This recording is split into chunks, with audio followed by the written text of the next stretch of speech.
It's Friday, May 28th. Man, what a week. I'm so glad to not be working right now. It's about 7:15. I just got started here. I found these old file folders.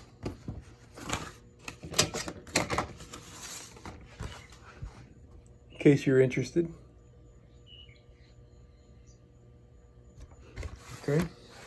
They're perfect insulators to put between the batteries. Now my batteries included with them, they sent me these adhesive, they look like gaskets, peel and stick, and they're peel and stick on both sides.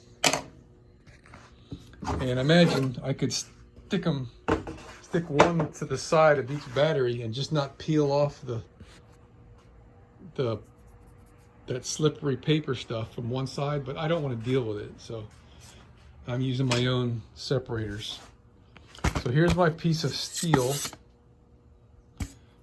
my piece of 3/4 inch foam, which is going to give me just a little bit of resilience and, you know, measurement cushion, and my insulators.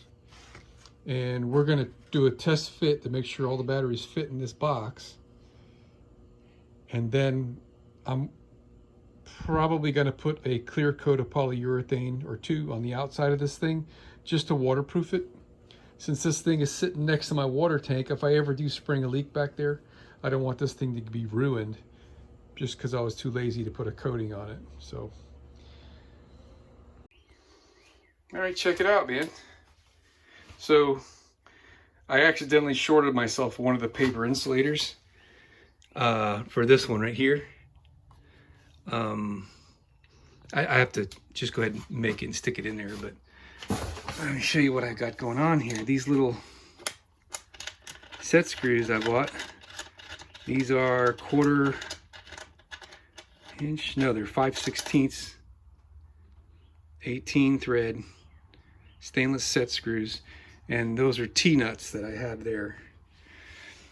And for the T-nut, for the set screw to press up against, I've got a piece of 16 gauge or 1/16 inch thick sheet metal right there. And I put the foam in there just so that there's some cushion that the whole sandwich here can give a little bit if it ever needed to. So when I first assembled this, it was a snug fit. It just slipped in there just snug. And that gap that you see right there, it's about 5/16 of an inch, is how much I have squeezed these batteries, kind of pushing their bulge back into place, if you will. And I'm just barely turning this thing with 2 fingers. You know, a little here, a little there, going around and around. And it's just smashing these things flat again. So I'm really stoked about this. It looks great. It's solid. Battery doesn't move, not even an iota. You know? That's really looking sharp. I'm very happy with how that came out. So now, like I said before, I'm going to pull all the batteries out of there. Let's put a couple coats of clear polyurethane. And you know what? Before I do that, I'm going to put it up in place and see how it sits. Look at that, man. So the wall seems perpendicular to the floor that far down. I guess it doesn't start to tip in until right around here. I forgot about that. But it fits in there absolutely perfectly.